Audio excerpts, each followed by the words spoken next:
Hello दोस्तों, आपका स्वागत है एक बार फिर से आपके अपने channel Binesh study UP board में। तो दोस्तों, आज का हमारा टॉपिक है क्लास 12 केमिस्ट्री के महत्वपूर्ण टिप्पणी, जो हमारे बोर्ड एग्जाम में आते हैं और बहुत ही इम्पोर्टेंट है। तो हमने सरल एवं बहुत ही सरल शब्दों में लिखा है, बहुत छोटे छोटे, जो आपको तुरंत याद हो जाएंगे। तो आइए वीडियो को स्टार्ट करते हैं। वीडियो को लास्ट तक देखिएगा ताकि आपको ये टिप्पणी अच्छी तरह समझ में आ जाए, ताकि आपको बोर्ड एग्जाम में कोई परेशानी ना हो।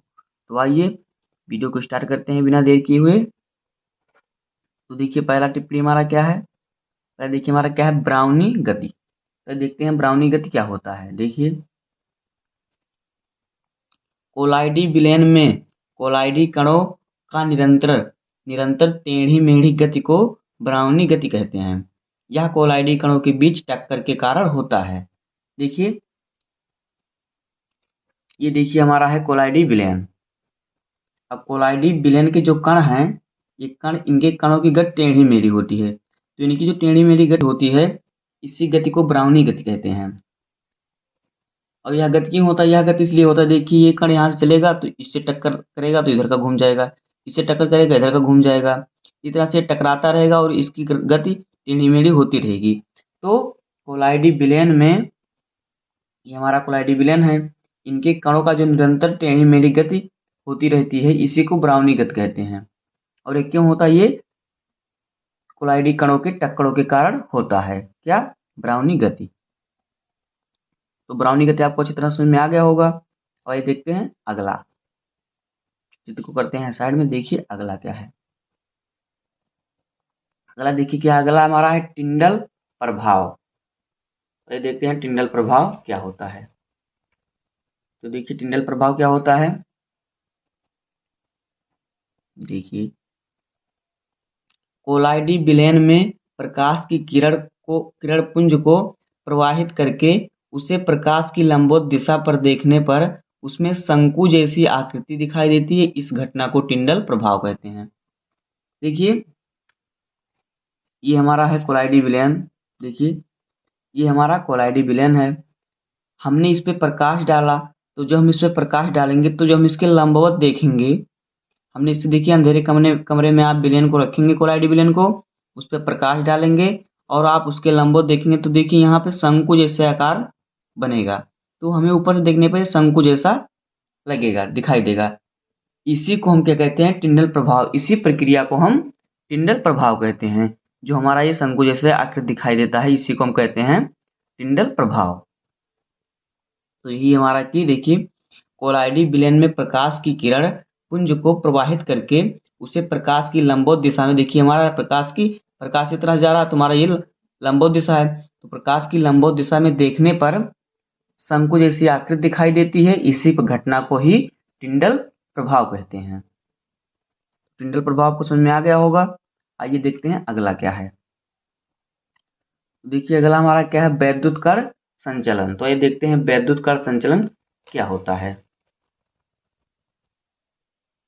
तो देखिए वैद्युत कण संचलन क्या होता है।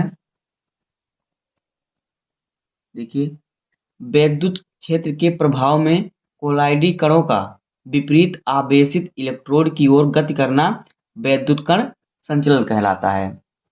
देखिए जब हम कोलाइडी विलयन में दो प्रकार के इलेक्ट्रोड डालते हैं, जैसे कि एक कैथोड एक एनोड, तो जो कैथोड हमारा होता है माइनस का होता है और एनोड हमारा प्लस का होता है। तो इसमें जो हमारे आवेशित कण होंगे, जो ऋण आवेशित कण होंगे, वो धनायन की तरफ गति करेंगे और जो धन आयन होंगे वो ऋण आयन की तरफ गति करेंगे। क्यों? क्योंकि जो माइनस है वो प्लस की तरफ आकर्षित होता है और जो प्लस है माइनस की तरफ आकर्षित होता है। और जो प्लस प्लस है, ये जो प्लस का कण होगा वो इसको क्या करेगा? प्रतिकर्षण करेगा, मतलब इसको दूर भगाएगा और ऋण आवेशित कण को आकर्षित करेगा, क्योंकि प्लस और माइनस के बीच में आकर्षण बल कार्य करता है। तो यही है कि वैद्युत क्षेत्र के प्रभाव में कोलाइडी कणों का विपरीत आवेश, यानी कि कणों से विपरीत, मान लीजिए कि कण अगर ऋण आवेशित है तो वो धनावेशित इलेक्ट्रोड की तरफ गति करेगा, और अगर कण धनावेशित है तो वो ऋणावेशित इलेक्ट्रोड की तरफ गति करेगा। तो यही कहलाता है कि विद्युत क्षेत्र के प्रभाव में कोलाइडी कणों का विपरीत आवेशित इलेक्ट्रोड की ओर गति करना विद्युत कण संचलन कहलाता है। यही होता है कि अपने विपरीत इलेक्ट्रोडों की तरफ गति करते हैं, यही हमारा विद्युत कण संचलन कहलाता है। अब ये देखते हैं अगला हमारा क्या है। तो अगला देखिए है स्कंदन। तो देखते हैं स्कंदन क्या है। देखिए, यदि कोलाइडी कण से आवेश को हटा लिया जाए तो ये कण एक दूसरे से संयुक्त होकर बड़े कण बना लेते हैं। इस प्रक्रिया को स्कंदन कहते हैं। देखिए, यदि कोलाइडी कण से हम आवेश को हटा लें, उस पर कोई आवेश ना रहे, तो वो कण क्या करेंगे, एक दूसरे से जुड़ जाएंगे, और जब वो एक दूसरे से जुड़ जाएंगे तो बड़े कण की आकृति बना लेंगे। इसी प्रक्रिया को स्कंदन कहते हैं। जैसे कि हम किसी भी, जब मान लीजिए हमारा कोई कण है, वो हमारा धनावेशित है, कोई ऋणावेशित है, हमने दोनों पर से आवेश हटा दिया, तो क्या करेंगे, एक दूसरे से जुड़ जाएंगे। तो जब वो जुड़ जाएंगे तो एक बड़े से बड़ा सा कण बना लेंगे। यही बड़ा कण जो बनाने की प्रक्रिया है स्कंदन कहलाता है। आइए देखते हैं अगला हमारा क्या है।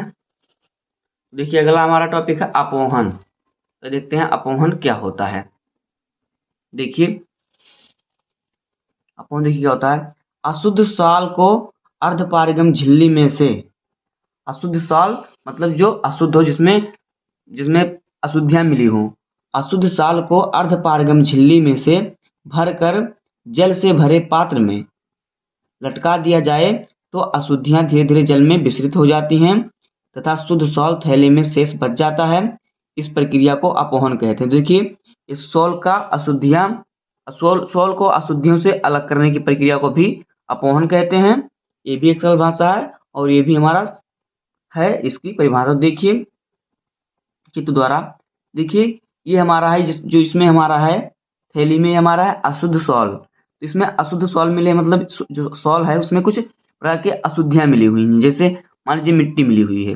तो हम जब जल से भरे पात्र में, हमारा जल है और ये पात्र है, जल से भरे पात्र में उसको लटकाएंगे तो जो उसकी अशुद्धियां वो जल में विसरित, यानी कि गल जाएंगी, गल के जल में मिल जाएंगी, इनमें फैल जाएंगी। जल में विसरित का मतलब फैल जाएंगी। तो ये अशुद्धियां यहाँ से गल के जल में फैल जाएंगी, और जो हमारा सॉल रहेगा वो तो गलेगा नहीं, तो वो अलग हो जाएगा और अशुद्धियां अलग हो जाएंगी।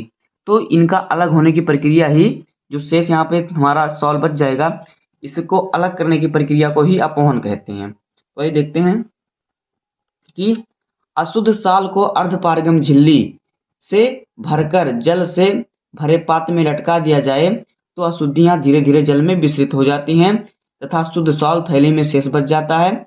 इस प्रक्रिया को अपोहन कहते हैं। तो दोस्तों, बस आज की वीडियो में इतना ही। उम्मीद है कि आपको यह वीडियो पसंद आया होगा और ये टॉपिक अच्छी तरह समझ में आ गया होगा।